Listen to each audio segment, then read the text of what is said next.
Азербайджан – это страна сладостей. Но главное азербайджанское лакомство – это, разумеется, пахлава. В каждом регионе готовят свою пахлаву. Славится пахлава губинская из городка на севере Азербайджана. Славится пахлава шекинская, бакинская. А я хочу показать вам, как готовить пахлаву гянджинскую. Для особых случаев гянджинскую пахлаву готовят с розовой водой. Розовой водой я заменяю часть молока. А еще необходимо добавить 3 столовые ложки топленого масла, пару куриных яиц, теперь 150 мл молока и только 450 грамм муки. Тесто должно получиться довольно мягким, такое, чтобы его можно было раскатывать в тончайшие листы. Если получилось слишком мягким, ничего, добавьте еще чуть-чуть муки. Мука бывает разная. Одна мука берет больше жидкости, а другая меньше. Ничего страшного. Самое главное – хорошо вымесить тесто, так, чтобы на миске не оставалось ни комочка. Готовое тесто свернуть и убрать в целлофановый пакет для вызревания. Гянджинская пахлава – это прежде всего орехи, грецкие орехи. Я поразился, когда узнал, что ядрышки грецких орехов сначала замачивают, потом очищают маленькими ножичками от кожицы, снова просушивают и только после этого толкут. Помимо грецких орехов понадобится совсем немного миндаля для украшения. А еще понадобится просторная форма. Я использую медное блюдо. Это блюдо сначала подержали в холодильнике, а теперь я смазываю его топленым маслом. Так я делаю для того, чтобы топленое масло застыло на блюде, а не собралось в одну лужицу. А это 1 килограмм 300 грамм сахара и целых 2 килограмма орехов для начинки пахлавы. Удивительно, что в Азербайджане кардамон называют точно так же, как в Индии – хиль. Размолотого кардамона понадобится 1 чайная ложка. Орехи с сахаром и кардамоном необходимо перемешать очень тщательно, так чтобы сахар равномерно распределился среди орехов. А вот и медное блюдо. Теперь оно не просто луженое, а покрыто маслом. А вот и тесто созрело. Можно начинать раскатывать. Однако, прежде чем раскатывать тесто, его необходимо разметить на будущие сочни. Дело в том, что 2 сочня должны получиться несколько крупнее остальных. Вы потом все поймете. А пока надрезаем тесто подобно мандарину, только 2 дольки пусть останутся несколько крупнее. Знаете, даже опытные мастера не готовят на глаз. Всегда прежде всего размечают и определяют, какого размера будут сочни. Вот это точно помещается на мою эмблему. Значит, остальные могут быть слегка поменьше. Чтобы раскатать большие листы теста, удобна длинная веретенообразная скалка. Я видел, как хорошие мастерицы раскатают 3 листа вот такого размера, а потом сложат их все вместе и ударяют об стол. Да удар еще особый, с оттяжкой. И на выходе получают 3 огромных листа тончайшего теста. Впрочем, и обычная скалка меня тоже не подвела. Первый сочень необходимо растянуть и закрепить на бортах формы. Остальные можно будет раскатывать поменьше. Но первый сочень необходимо смазать топленым маслом. 1 столовой ложки достаточно, чтобы покрыть маслом весь лист теста. Ну а теперь беремся раскатывать следующий. В первом слое пахлавы 2 листа. Остальные будут чередоваться с орехами. Слой теста, слой орехов, слой теста, слой орехов.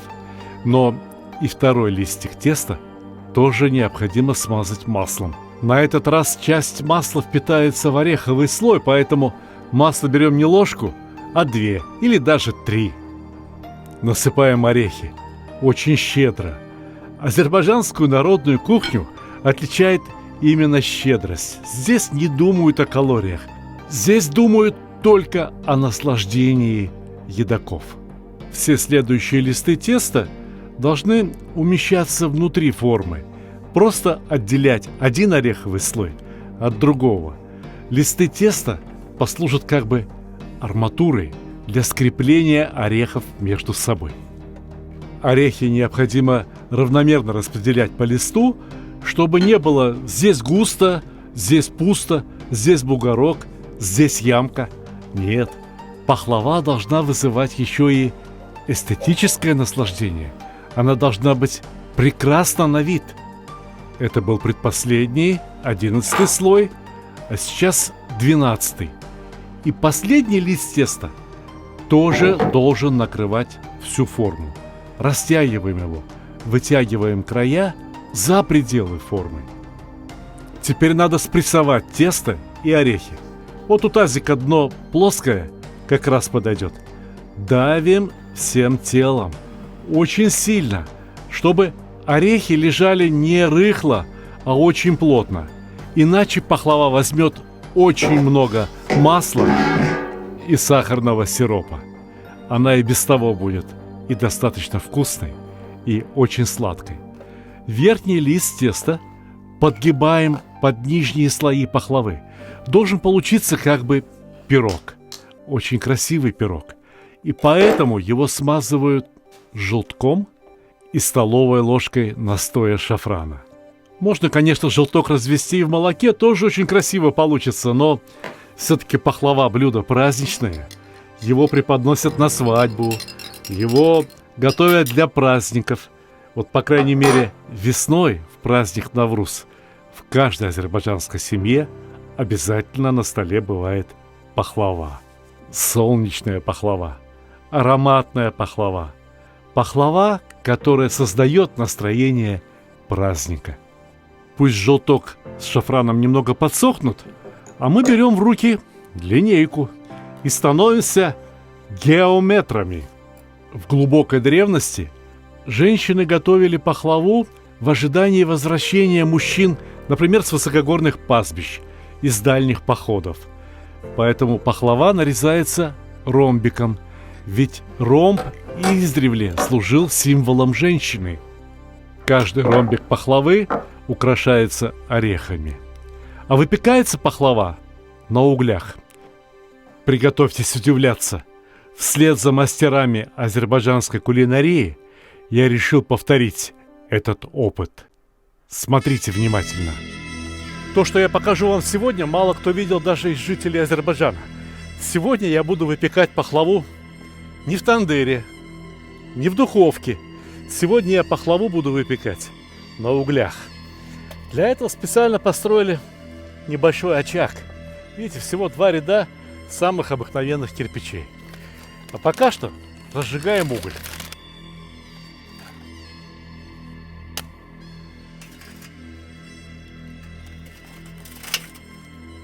Пока уголь разгорается, посмотрите, как построили этот самый простой очаг. Пока что он предназначен для сковородки, либо для саджа. Уголь разгорелся, можно начинать выпекать. Но прежде несколько секретов работы с углем. Если я сейчас равномерно засыплю этот очаг углем, то пахлава в середине подгорит. Подгорит обязательно. Поэтому для выпечки пахлавы я распределяю уголь ближе к краям очага, а центр оставляю свободным. Больше того, я часть угля разложу на бортик очага. Небольшие средних размеров угольки раскладываю по бортику и освобождаю центр. Довольно жарко, угля немного, но он изрядно мощный, поэтому часть угля я выгребаю из очага. Это у меня запасные игроки. У меня напилено несколько кусков кирпича. Эти кирпичи я расставляю вот здесь, по краям. И можно ставить пахлаву. Подождем несколько минут, пока пахлава не зашкварчит и пока не пойдет запах. Запах топленого масла и поджаренного теста. Многие народы готовят пахлаву. У некоторых она состоит из многих-многих слоев теста и одного слоя орехов и жиденького сиропа. Азербайджанская пахлава не такая. Азербайджанская пахлава готовится с более чем изрядным количеством топленого масла. Закипело, запахло, и теперь мы пропитываем пахлаву маслом. Там между крупинками орехов и сахара еще есть свободное пространство. И это пространство займет не что иное, как топленое масло. Чтобы масло поскорее утонуло, прошло до самого дна, пропитало все слои, надо помочь ему. Берем нож и еще раз прорезаем пахлаву. Прорезаем до самого донышка формы. Я предвижу вполне справедливый вопрос. Ну хорошо, снизу пахлава жарится, пропекается. А как же сверху? Ведь сверху она так и останется холодной. Ничего подобного. Есть хороший способ. Не обязательно иметь вот такую хорошую тяжелую чугунную крышку, как у меня. Можно положить 2-3 шампура поверх этой сковородки и сверху положить лист обычного железа. Но это еще не все. Так не пропечется. Мы сверху крышки укладываем уголь. Именно этот уголь нагреет пахлаву и сверху. И сверху тоже зарумянится. Станет прекрасной, красной, очень красивой. Понимаете, да, что такое настоящая азербайджанская пахлава? Сколько в ней сахара, орехов, топленого масла. Тесто там, можно сказать, совсем чуть-чуть. Такую пахлаву едят по небольшому кусочку. 1 штучка в день. Это, как батарейка. Раньше такую пахлаву во время боев солдатам разносили. А сейчас, слава богу, готовят только на свадьбы, только на праздники, чтобы молодежь танцевала веселее. И готовят не такими маленькими противнями, как я сегодня готовлю. Готовят сразу по 12 килограмм, полуметровые сковороды. А у меня сковородка диаметром 36 сантиметров. И те пропорции, которые я вам рассказывал сегодня, рассчитаны на 36-сантиметровую сковородку. Толщина у пахлавы должна быть стандартной. Хочу приоткрыть крышку, проверить, как там дела идут. Верхние угольки уберу, чтобы не скатились. Ох, и тяжеленная же эта крышка! Лучше бы я использовал лист железа, как это делают в Азербайджане. Посмотрите, как кипит пахлава. Но это еще не все. Это еще не все ингредиенты. Посмотрите, что я принес. Это сироп. Сироп, приготовленный особым образом. 900 грамм сахара, 180 миллилитров воды и 4 дольки лимона. Знаете зачем? Думаете, что для запаха? Ну да, запах-то будет приятный, конечно. Но при температуре 107-108 градусов лимонная кислота вступает в реакцию с сахаром. И сахар, сахароза, раскладывается на 2 менее сладких сахара. На глюкозу и на фруктозу. Теперь этот сироп никогда не засахарится. Теперь этот сироп, по сути дела, представляет собой то же самое, что и натуральный мед. Разумеется, за исключением некоторых ароматических веществ, которые вполне заменил лимон.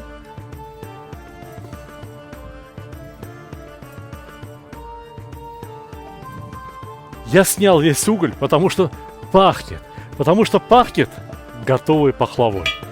Снимаем крышку и посмотрим, что у нас получилось. О! Вы только полюбуйтесь! Работа с огнем закончена. Но пахлава еще не готова. Ей еще предстоит застыть. Ей еще предстоит стать единым целым. И только после этого можно будет пробовать.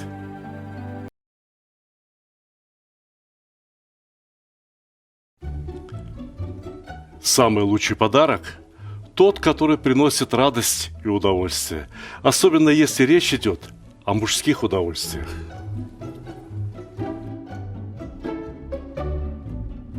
Самый лучший подарок – тот, который приносит пользу. Например, кому не хотелось бы наконец-то разобраться в приготовлении мяса? Самый лучший подарок – это то, что принесет хорошее настроение в погожий, солнечный день.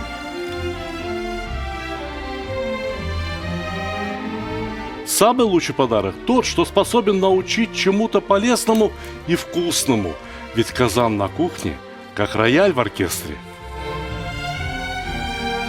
Самый лучший подарок – это расширение кругозора. А вы думали, что плов – это блюдо с единственно верным рецептом? А не пора ли покорить все вершины великого блюда? Самый лучший подарок – тот, что может сделать человека счастливым. Ничто не укрепляет семью так, как вкусное и доброе застолье. Отличный подарок – это книга с новыми рецептами из хорошо знакомых продуктов, к тому же приглашающая в очень вкусное путешествие в мир Востока. Самый лучший подарок, когда все самые любимые и популярные рецепты собраны в одном месте, где текст превращается в видео, а картинки оживают. Полюбуйтесь, какой красавчик. Самый лучший, самый ценный подарок – это дружба между братскими народами. Теперь вы совершенно точно можете сказать, что с татарами вы уже давно пуд соли съели. Моя самая новая и самая любимая книга рассказывает о земле и раскрывает всю душу татар. Эти книги теперь можно купить любым удобным для вас способом. С автографом в моем личном интернет-магазине, либо с быстрой доставкой через Озон, либо с большими скидками и кэшбэком в мегамаркете. Ссылки в описании к ролику, а также в верхнем комментарии. Разумеется, пахлаву можно было испечь в духовке. 150 градусов, 1 час 15 минут, пока не станет вот такой золотой. А теперь еще раз поработаем ножом. Кусочки пахлавы слиплись друг с другом. Необходимо еще раз прорезать их. После выпечки пахлава должна остывать часов 10-12. Необходимо, чтобы сахар, сироп, топленое масло и орехи стали единым целым. Подача пахлавы на стол – это целое искусство. Из ромбиков выкладывают узор. Узор, подобный азербайджанскому ковру. Мы очень рады поделиться нашим кулинарным искусством. Азербайджанская пахлава.